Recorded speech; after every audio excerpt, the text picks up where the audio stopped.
Hey guys, you're welcome to the YouTube channel of the Amethyst Fashion Bar. And in this series, I will be sharing in 3, 4, or 5 episodes all about the story behind the Amethyst Fashion Bar. I am Osato Ozakpolo, the owner of the Amethyst Fashion Bar, and it's our 6th anniversary. I am excited to be celebrating the 6th anniversary of the Amethyst Fashion Bar, and I will be sharing every story that is there to tell about this beautiful brand. Thanks for tuning in. Let's get started.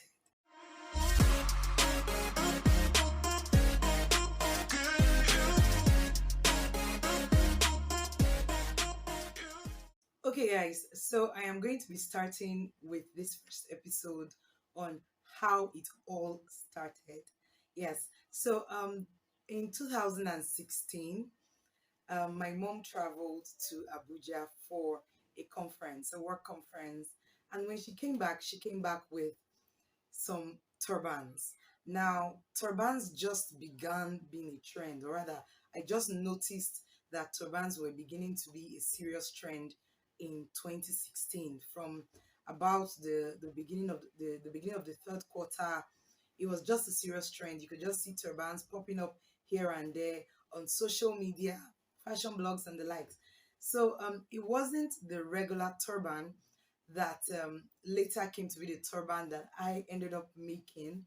It was I don't know the name of the fabric, but in the market, I remember some traders calling it glass material. But I'll put a picture of that up here somewhere on the screen of what it looked like because I had one. I had red, blue, and white or silver. It just looked like white and silver and stuff. So this turban had a foam that gave it a structure and one hand to wrap it. It was beautiful to me. It was really cool. And my mom said, oh, she saw it on some persons and it really looked beautiful and she got for me. My mom even went as far as getting the number of the person that sold the turbans. I don't know why she did, but I'm really glad she did because that kick started the entire brand as what you see it to be right now. So funny thing is, I didn't actually know the woman's name. She even ended up being my supplier at some point, and even up until I stopped ordering from her, I didn't still know her name. I just knew that I was paying money to a particular account and my turbans were getting delivered to me from Abuja to Benin City. So when my mom got me these turbans, I was excited. They were beautiful. I wore them to church and I thought about it that, oh, more people will like this thing. And since turbans are becoming a trendy stuff, they're really very trendy. I thought, why not sell these? And I decided to reach out to the woman. I bought lots of turbans. I think I bought about 25 pieces from her in the first instance. That 25 was because myself and one of my mom's colleagues, we did a shared order. So we shared the price of delivery and we ordered together. So ordered together, I got the turbans and it was time to start selling the market. But at that point in time, I decided to tell myself, this thing, I'm going to be doing it as a business. So in November, I chose to kick off the Amethyst Fashion Bar, but it wasn't known as the Amethyst Fashion Bar at that time. The name I picked for the business was Amethyst Collections, but how did I even pick the name? I love the color purple. It's one of my favorite colors. And when it comes to naming businesses, if you know me personally, you can easily tell that I don't just give names to any of the businesses that I run. I tend to be very thoughtful about it, give it a lot of time. So prior to my ordering the turbans and selling them, I had enough time to decide from when my mom bought the first set of turbans for me to when my own batch came. I had a lot of time to choose a name, and I chose the name Amethyst. Amethyst is the name of a purple gemstone and a very beautiful color. I love purple. Purple is royal, is luxury. So why not? Let's pick that name. And I chose Amethyst Collections because at that point, I didn't now just look at it as I was only going to sell turbans. I looked at it like I was going to be doing more that was fashion related, but I didn't really know what it was. And I didn't want anything to restrict me or to restrict my move or my desires to get started as a fashion business owner. It will interest you to know that I wasn't entirely a fan of fashion from the get go. As long as I was wearing clothes that were not color riot back then, I was good to go. And I grew to love fashion the way I decided to love fashion. But fashion meant buying expensive things that time to me. Fashion meant, oh, I'm going to be spending so much. I'm going to have to spend so much money to look a certain way, that I will feel a certain way, etc. And I always imagined, why aren't there more affordable ways, the less expensive ways of actually looking fashionable and really looking good. I was a fan of shopping okrika, that is secondhand thrift clothes. I could really go to the thrift market and just see something I loved and buy it. I love the fact that everybody didn't really have it.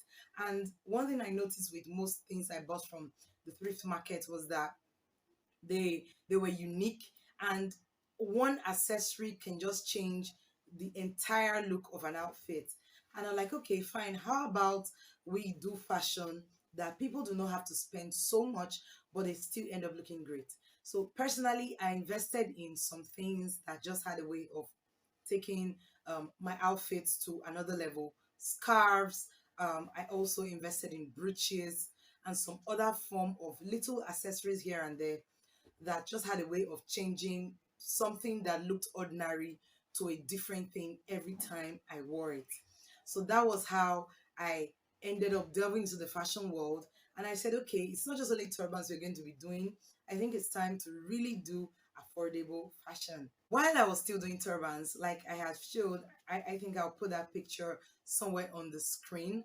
I I moved from buying wholesale turbans, that's that particular one that had foam inside, to making mine. So when I moved from buying wholesale turbans of that nature, I decided to start buying velvet turbans.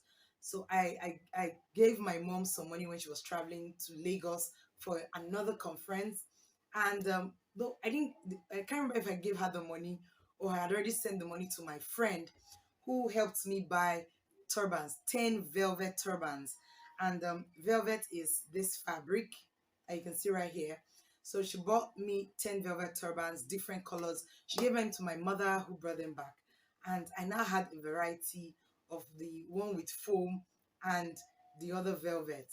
So I moved on up from just having those to making the products myself, because I looked at it that these are fabrics I can buy, these are fabrics that I can get from the market, and instead of waiting to get so much money before making a bulk order, how about I make them for myself, especially by myself, especially when people just want a few and I cannot delay that demand and I really need to meet the demand. So I decided to deconstruct one of the velvet turbans, because then velvet turbans were now the trend. Then you had velvet, you had beaded velvet, what have you. So I decided to deconstruct one of the turbans and find out all that had to do with measuring and making a turban. And I went ahead to buy my first fabric by myself. Went to the market, bought the fabric, and decided to make my own turbans. Like you may be seeing on the screen, somewhere you'll be seeing pictures of turbans I had made, worn on people. A lot of my friends didn't have any choice but to buy turbans from me. Hello. We had a friend's wedding in 2017 April, and the dress code was aqua green and fuchsia. So we decided to all tie turbans or wear turban caps on our aqua green outfit. And you can see there, that's a picture of some of us all glammed up, and all turbans in this picture were made by me. I made every single one of them. There were just turban wraps, there were the ones that were turban caps. So I ended up making turbans. So this is one of the turbans that I made back then. This is fuchsia, and its arms really long. And one thing that I loved about making the turbans myself was that I could choose the quality of the velvet fabric, because I learned that there were different kinds of velvet qualities in the market. And at times you just place an order and everything that comes in just comes in whatever quality you get it. And you don't have any choice, you just have to sell it. So this is one of the turbans I made back then.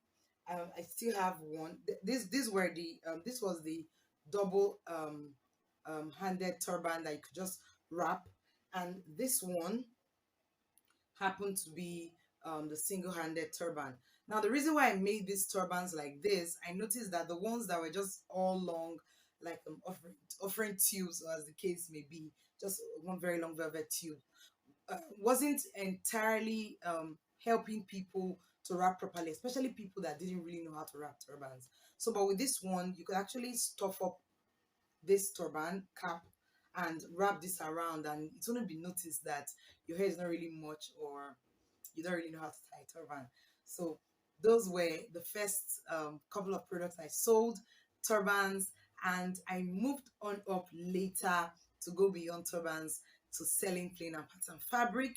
I also went ahead and sold and did some drop shipping because I now wanted to do fashion items better. I did drop shipping, it was expensive, and I'll be talking about that later when I'm talking about the challenges that I experienced in running the business.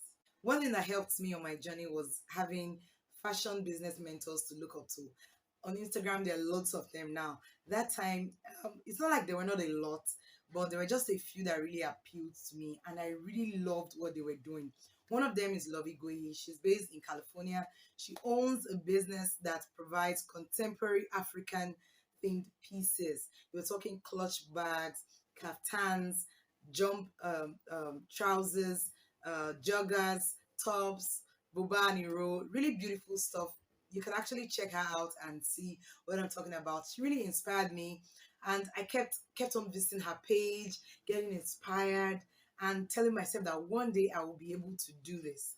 So, in a nutshell, that's how I started the Amethyst Fashion Bar. Started as Amethyst Collections. So, in the next episode, I will be talking more about marketing, and in the subsequent episode, the challenges that I experienced. I will also talk about the different products that I have sold in details and why I dropped some products along the way. Thank you so much for watching today. Thank you for subscribing to the channel. If you haven't subscribed, please just hit the subscribe button and also the notification bell so you would know when next I drop a new video. So lest I forget, we're currently having our Ember sale, anniversary and Ember sales. We have up to 25% discount on all available fashion products, and it's a good time to get yourself a loyalty card. So why don't you shop from us this season, or shop from someone? It's the gifting season, an amazing time for you to do some shopping. So until I come your way next time with a new episode, keep being beautiful and making affordable fashion choices.